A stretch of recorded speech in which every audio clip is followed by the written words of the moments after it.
Welcome to the Great Detectives of Old Time Radio. From Boise, Idaho, this is your host, Adam Graham. If you have a comment, email it to me, box13 at greatdetectives.net. Follow us on Twitter at Radio Detectives and check us out on Instagram, instagram.com/greatdetectives.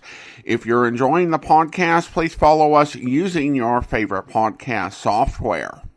Well, our listener support and appreciation campaign continues, and you can continue to support the program on a one-time basis, as well as our main focus of the Patreon campaign. But I want to thank Robert. Robert went ahead and sent me a super thanks from a YouTube video, which you can do by pressing the $sign. Thank you so much for supporting the podcast that way, Robert. And of course, our primary focus is on Patreon at patreon.greatdetectives.net. And I want to welcome Amy as a Patreon supporter at the Seamus level of $4 or more per month. Thank you so much for your support, Amy. And you can also join Amy over at patreon.greatdetectives.net. Well, now it is time for this week's episode of Broadway's My Beat. The original air date, August 11th, 1949, and the title is The Jane Darwell Murder Case.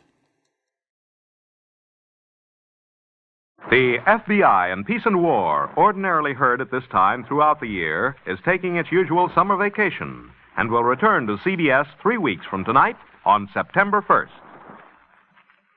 Broadway's My Beat. From Times Square to Columbus Circle. The gaudiest, the most violent, the lonesomest mile in the world.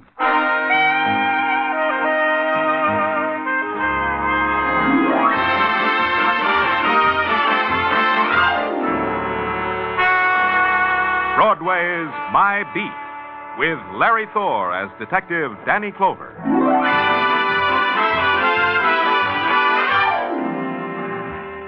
Broadway. It's a journey some people have to make. A journey that ends in a screaming, blinding furnace of light, or ends in darkness, cool and still. You walk it with a quick puppet strut of slapstick, or you walk it slow. Slow like the last walk you'll ever take. Whatever way it is, it's My Beat.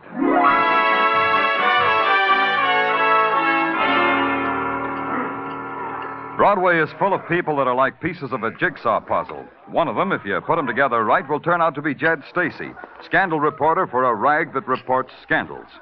If it's a hot August evening and he's wearing his Hollywood shirt and yellow silk mohair pants, $90 the outfit, he'll buy you a free meal for a price.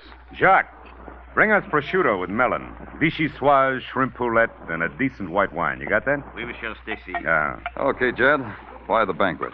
You know me, don't you, Danny? I don't give nothing for nothing. I don't get nothing for nothing. Yeah, that's life, like Jacques says.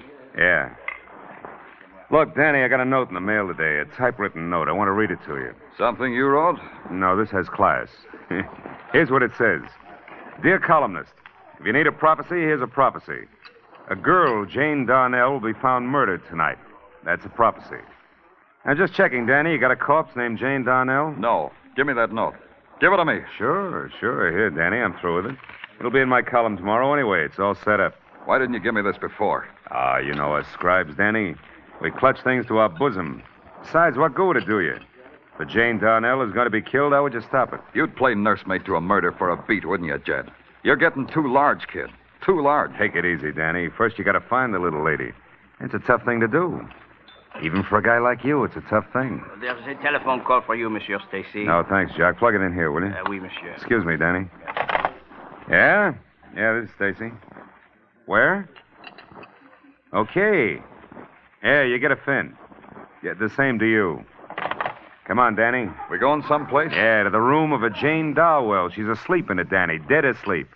Just like I prophesy in tomorrow's column.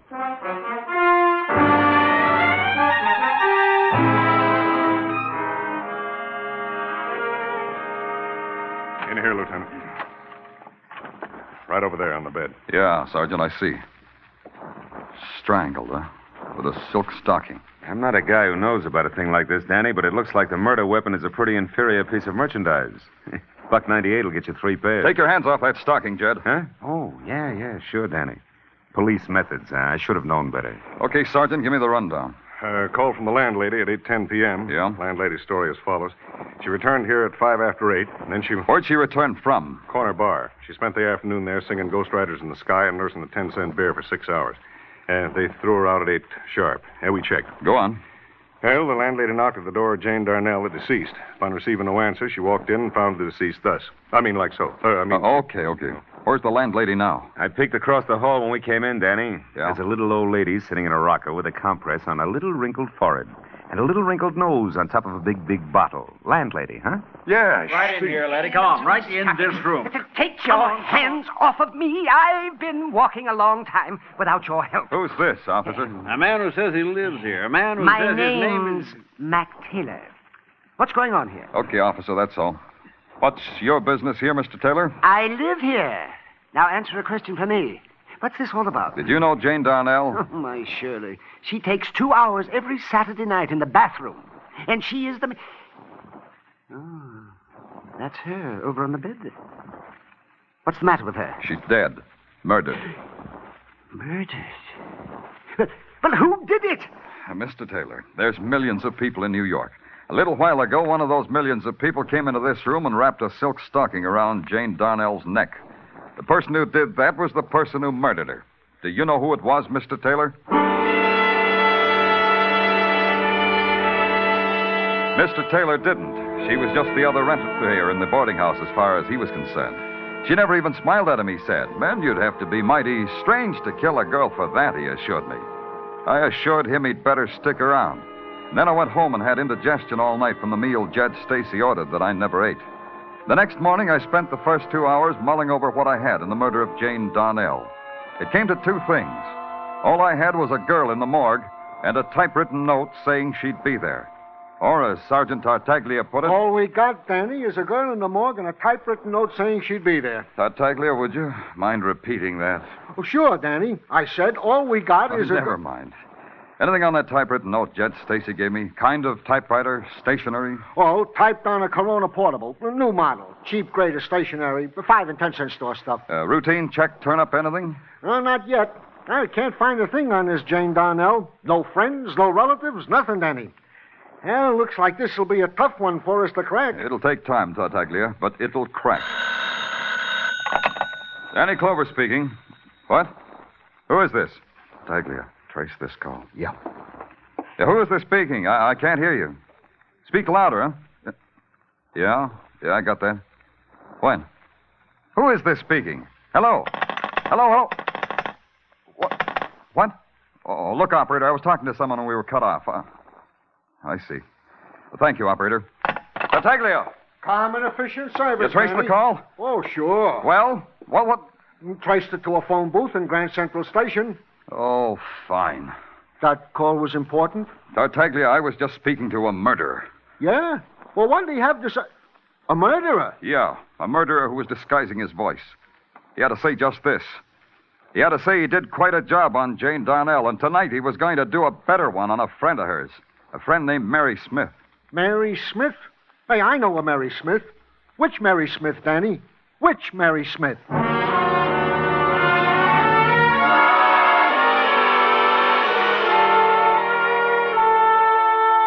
Tartaglia was right. In a city of 8 million, what chance do you have of finding a Mary Smith? If it's the Mary Smith who's going to be struck down by a murderer, the odds are precisely 1 in 8 million. You come up with Mary Smiths, all right. You trace one of them to Sing Sing, where she was doing 20 years for dynamiting a bank. Another Mary Smith left her husband's bed and board in Poughkeepsie. And you talk to a Mary Smith who says... mister. My name's Mary Smith, and I know a secret. Humpty Dumpty sat on a wall. Humpty Dumpty had a great fall. So you try again. Forgive me, sir, for have kept you waiting. It wasn't my hour for meditation. Are you Mary Smith? Yes, of course I am Mary Smith. In China, my name is Letsu. But since I am in America, I have adopted a name that is 100% American. Mary Smith. And do you know a Jane Darnell? No, I am sure I do not. Jane Darnell. Oh, Americans have such a strange name. Yeah.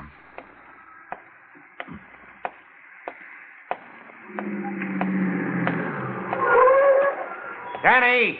Hey, Danny, hop in. I want to take you someplace where maybe you ought to be. Move your hearse out of the way, Jed. I might scrape the polish with my shabby squad car. Oh, now, Danny, you don't like me anymore. That hurts. I like you. Now, will you move your car? They told me at headquarters you'd be here.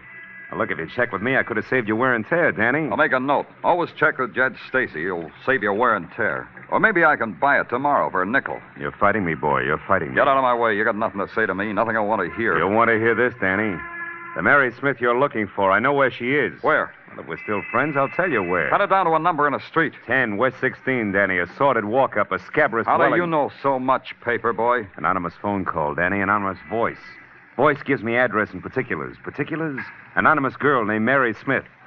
Now we're friends again, huh, Danny? Huh?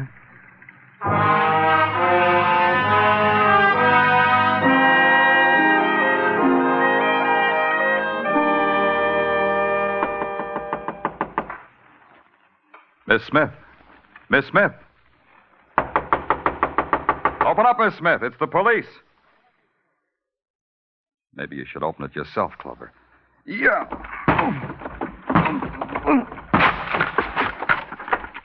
Miss Smith. The girl named Mary Smith was home. She wasn't anonymous anymore. The scrawl of blood on her clean cotton dress gave her an identity. And the ice pick thrust deep into her throat was like an ugly pin that held her in one place in one time. And death hadn't yet washed away the torture and the strain and the horror that was frozen in the carved lines of her body. The draft from the door I had crashed open moved her hair in gentle whirls away from her face. Then I saw her hand holding something tight, like a claw. It held onto it tight. It was a typewritten note. It said, "What girl next, police? What girl next? I give you a riddle. There were two that will be three. Who will it be? Who will it be?"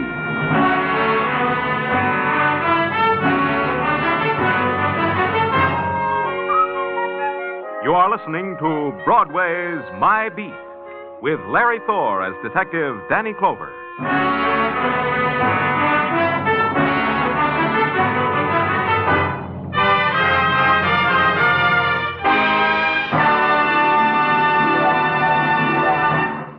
Those two outstanding adventure shows, Escape and Crime Photographer, will bring you new thrills, new chills, just a little later tonight. Casey, crime photographer, will encounter a wealthy stamp collector, his two sons, and a strange murder in Death of a Stranger. Escape will present another Thursday thriller in Red Wine by Lawrence Blockman. This Thursday, every Thursday, hear Escape and Crime Photographer on most of these same CBS network stations. Now back to Broadway's My Beat.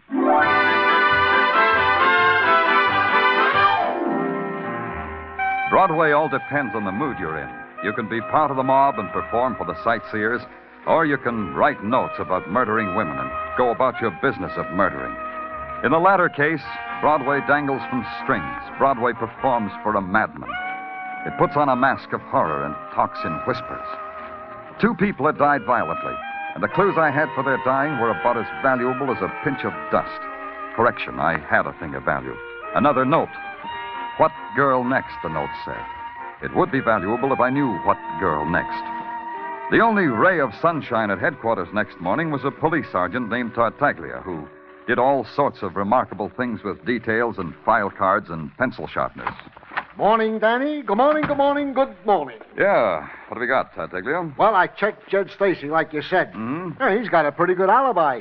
He was with you at the approximate time of both murders. Only approximate. How long does it take to kill a person?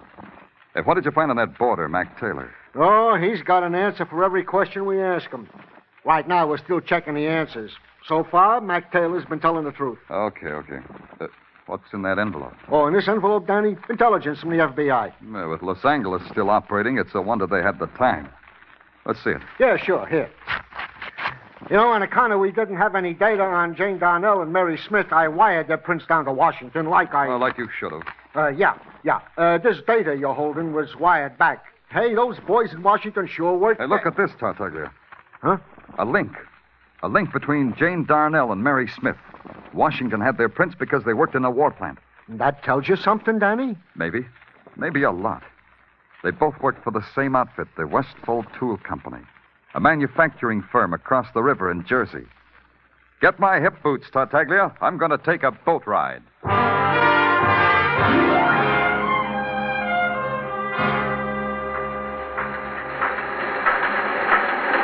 want to see me? You the foreman? Yeah. Can't we go somewhere where we can talk? What? I said, can't we go... Let's go somewhere where we can talk, huh? Yeah. Oh, what do you want to see me about, mister? I'm Danny Clover, New York Police Department. Oh, glad to know you. I'm Freddie Ney, Punch Press Department. You've been working in this department long, Mr. Ney? Oh, 10 years. Why? Try this in your memory. Jane Darnell and Mary Smith. What does that do to you? Jane Darnell, Mary Smith, Oh, yeah, it does something to me, all right. Yeah, they worked here side by side in my department, right through the war and after we converted automobile parts. And what else? Well, they quit about a year ago, within a week of each other. Within a week of each other, huh? How would that figure, Mr. Ney? Well, they were chummy. Jane Darnell and Mary Smith were in a carpool with another girl. All three of them rode to work in Jane's car. This other girl, who was she? I don't know. She wasn't in my department. Does your personnel department keep records of people who ride together in carpools? No, never did. We got all the paperwork we can handle. Yeah. Where's the phone? Right over there. Thanks. Can I get an outside line on this? Sure. I guess that's about all I can tell you about those two, Mr. Clover. Well, maybe it was enough. Hello? Motor vehicles? Give me registration. Anything else, Mr. Clover? No, that'll be all. Registration? This is Danny Clover. Want the make and the model of a car owned by Jane Darnell. Yeah, motor number 2. You sure there's nothing else, Mr. Clover? I enjoy aiding and abetting the police. I said that's all. You can go now. Yeah? Yeah? DeSoto sedan, 1947. Motor number 137596. Yeah, I got it. Thanks. Get the operator to connect me with Sergeant Tartaglia at headquarters. Hurry. Tartaglia, Danny Clover, a detail, Tartaglia. A rush job. Fast enough maybe to save a girl's life. Now get this. A DeSoto sedan, 1947. Motor number 137596. Registered in the name of Jane Darnell. Find it, Tartaglia. Find it fast. Now all there was to wait. Wait while the life of a girl ticked away.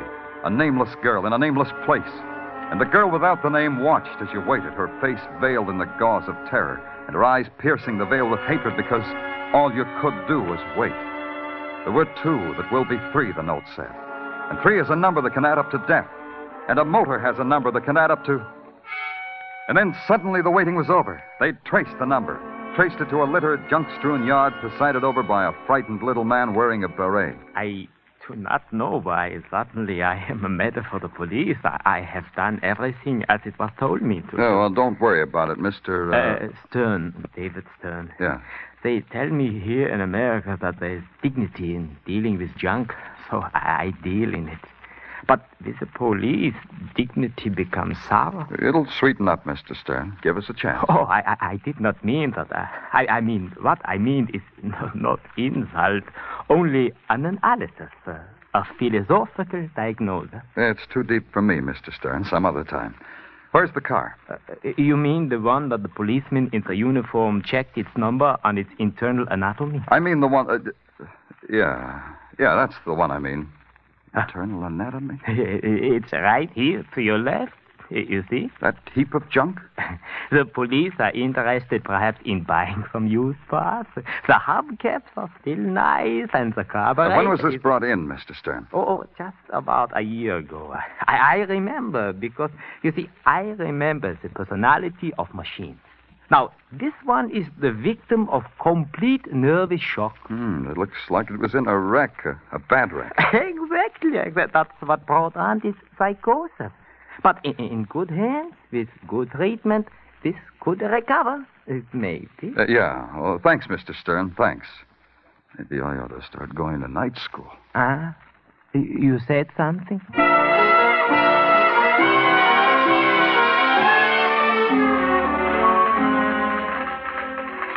Danny, Hi. welcome to Police Transcript and Record. Your presence is like a shaft of light in a warehouse of darkness. Coslow, will you do something for me and not have it come out an epic? This will take much doing. What's your pleasure, Danny? Open a window. How do you guys breathe in here? Sergeant Downs? Yeah, Coslow. Open a window. Danny can't breathe.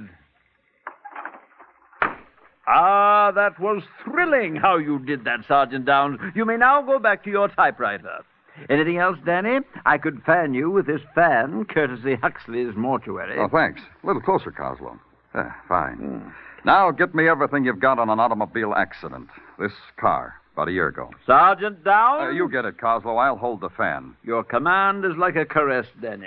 Never mind, Downs. I shall get it. Oh, by the way, Danny, there's a gentleman sitting over there. Been waiting for you. Gentleman by the name of Jed Stacy. Shall I present you? Get the dope on the accident now, as in right now. Yes, sir, Lieutenant, sir. What do you want, Jed? Oh, it's not what I want, Danny. It's what my syndicate wants. You know, columnists, no life of their own. That why you're always around when people die, so you can gloat? I didn't hear you say that, Danny. I'll make like I didn't hear it. Now, Danny, my syndicate is curious whether you found out who the number 3 girl's going to be. I bleed for you and your syndicate. You told me about the other 2, Jed. How come you don't have a private line on this one? Danny, I got it. All by myself. Brief it for me, Coslow. Just the words, without the ham. How else? Accident involving this car, May 10th, 1948. Crashed into by Mrs. Mildred Quimby. Mrs. Quimby was killed. Who was in the DeSoto when it happened? 3 girls, Jane Darnell, Mary Smith, and Sally Webb. You got an address on this Sally Webb? Most assuredly. 417th West 55th. We also got pictures of the whole mess. You may have them if you want them, Danny, without signing. Take back your fan, Coslow. You earned it. Sally Webb, eh? That's the girl my syndicate wants. Do they now? Print this, Jed. Print it and I'll tear you apart. So long, Jed.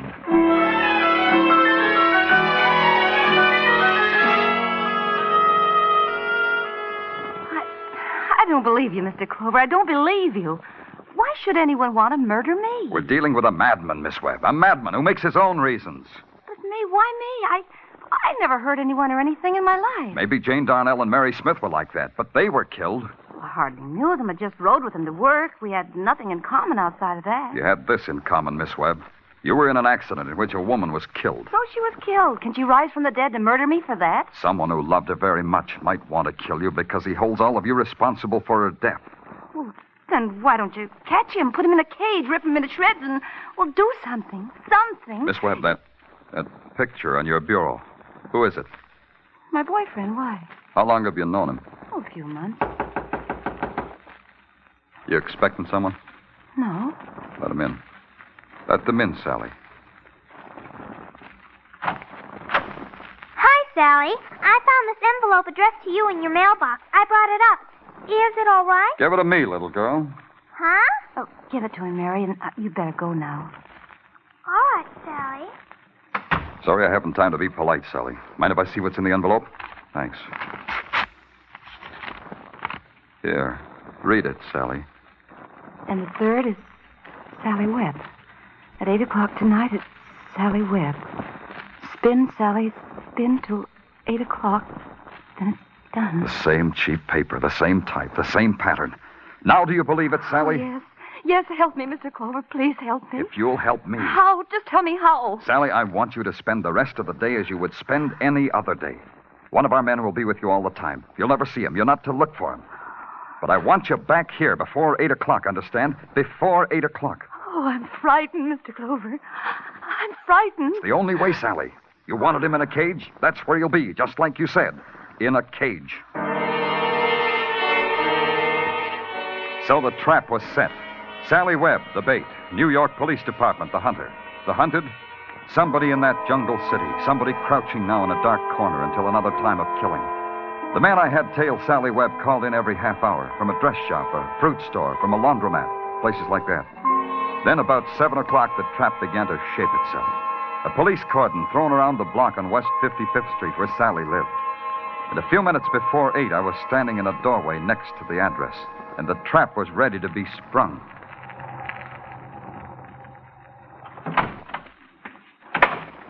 How about does it, Lieutenant? How about north and south of 55th Street? They covered? Yes, sir. No one gets through on 8th or 9th. Except the girl. Except the girl, Sergeant, and whoever might be following her.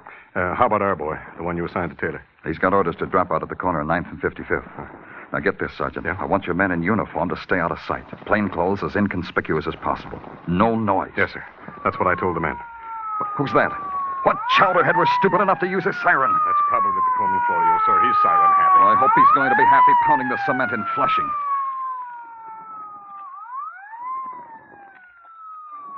Hey, Lieutenant. That girl who just came out of the subway entrance. That's her. Sally Webb. What time is it? Just about 8. Hey, she's walking awful slow. She's scared. Scared.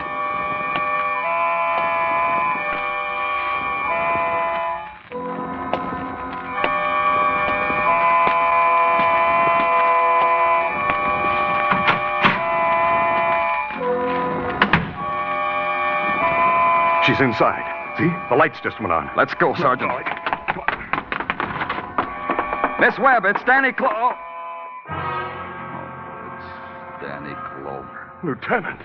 Yeah, she's dead. She's dead, Sergeant. Close your eyes and try real hard to believe it. She's dead. But I don't understand. How could the coroner will call it a long, sharp weapon. The coroner's jury can blame me for it. What are you talking about, Lieutenant? The subway. The one place I forgot about. The one place where she'd be with 1,000 people and still be alone. She was stabbed on the subway.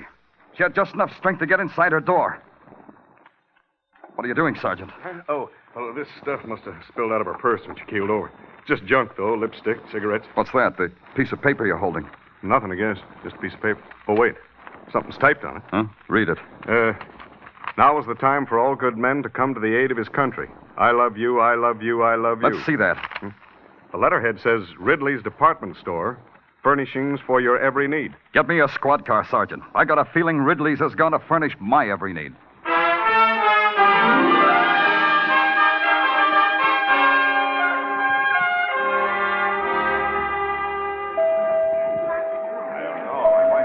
Interested in a typewriter, mister? Oh, I didn't know you worked here, Mac. Mac Taylor, isn't it? The indignant boarder who lived across the hall from Jane Donnell? Yes, this is my place of business. The typewriter department. Yeah. I've got a time card, employee's number, everything. I sell them. You want to buy one? Some other time. Which Corona did you type those murder notes on? Huh? What do you mean? Sally Webb really loved you, didn't she, Mac? I got proof positive of that. She put your picture on her bureau, and she hung around here and wrote love notes on your demonstrator typewriter. So? Tell me something, Mac. When did you change your name from Quimby to Taylor? We've got a doctor in this department store, Clover. Maybe you need to see him. I have a picture of Mildred Quimby, Mac. Was she your wife? What do you know about Mildred Quimby? I said I have her picture, Mac. Here, when she was killed in an automobile accident. Look at it, Mac. Go on, look at it. I'll kill you. I'll kill you. Like they killed my wife. Like I killed all of them. I'll kill you. Mac, put away that gun. This place is filled with people. What do I care about people? My wife is dead. Watch out. Hey, dead. that man's got a gun. You're crazy. Never. Never. Down, everybody. Get out of the way. That man's a killer. Come and get me, Clover. Yeah. There's only one way to get you, Mac. Clover, you can't miss.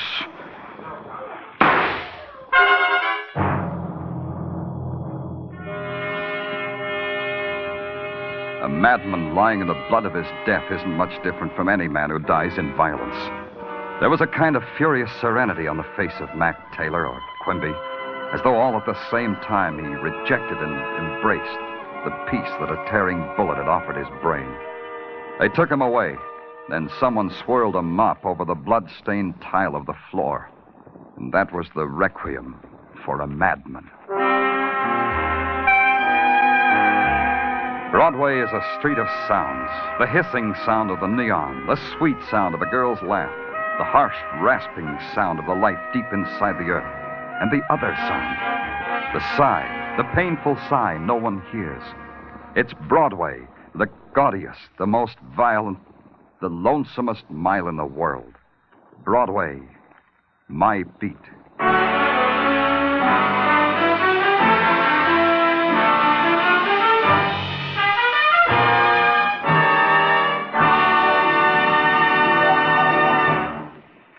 Broadway's My Beat, with Larry Thor as Detective Danny Clover, is produced and directed by Gordon T. Hughes, with script by Morton Fine and David Friedkin.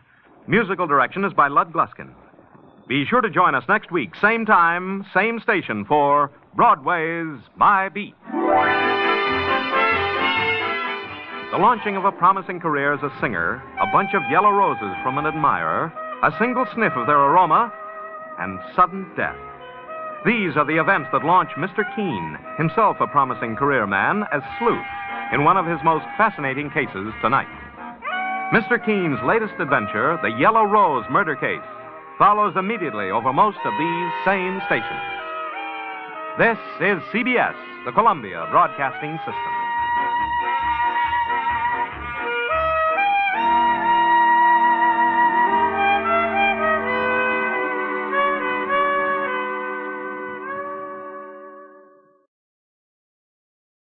Welcome back. Gerald Mohr, who was at the time of this episode also starring in the adventures of Philip Marlowe, makes an appearance as the reporter, illustrating the point of working on these shows being more of a gig than the sort of all-consuming job we would later come to associate television work with.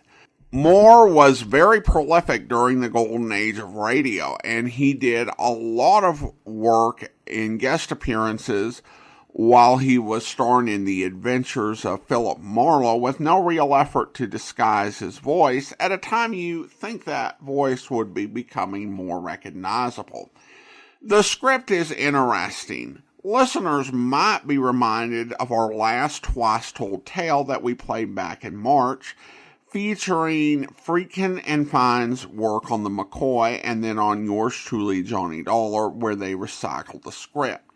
This doesn't reuse the same script as those did, but there is definitely a similarity. Young women are being murdered, and it turns out the common link is that they're being killed off by the widower of a woman who blames them for their death.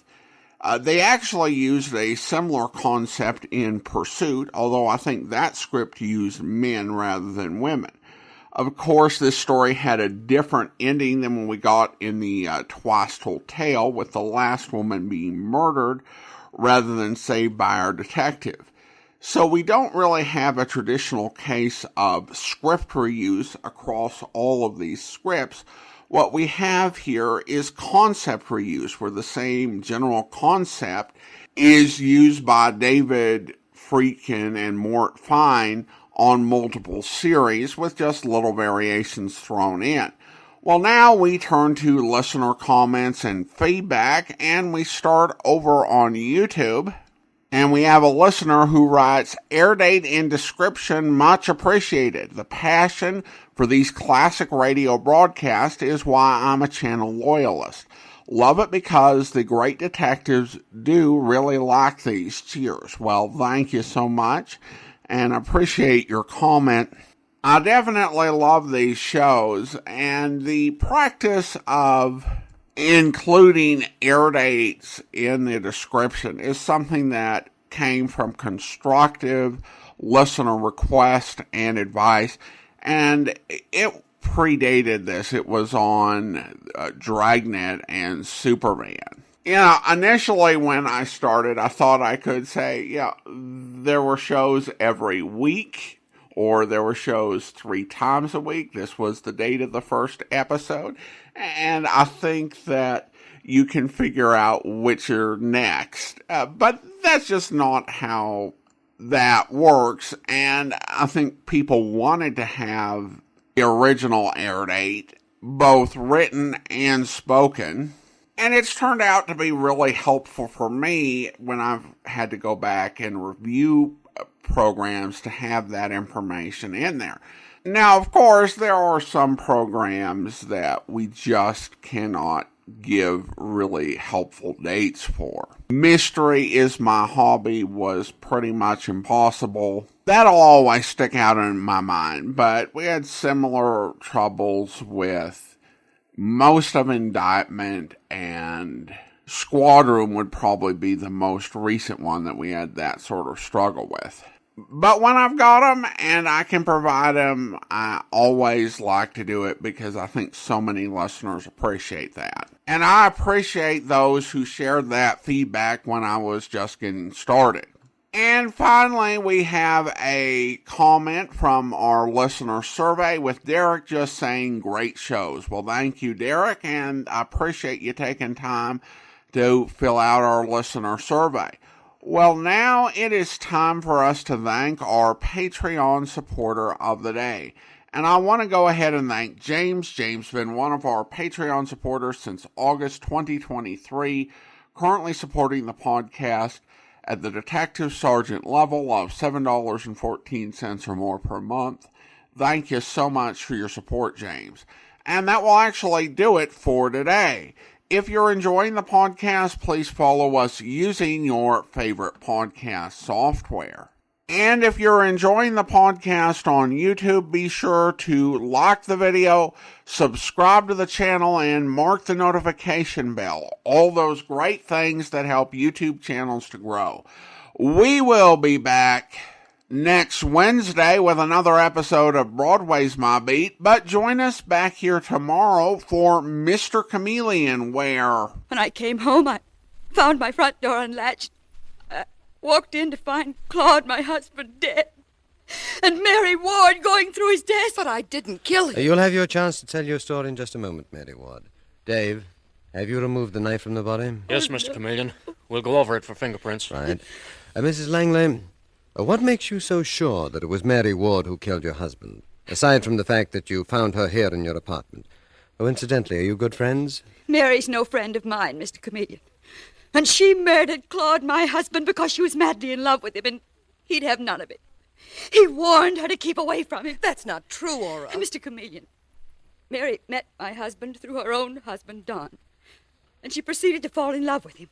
She made his life... I hope you'll be with us then. In the meantime, send your comments to box13@greatdetectives.net. Follow us on Twitter at Radio Detectives and check us out on Instagram. Instagram.com/greatdetectives. From Boise, Idaho, this is your host, Adam Graham, signing off.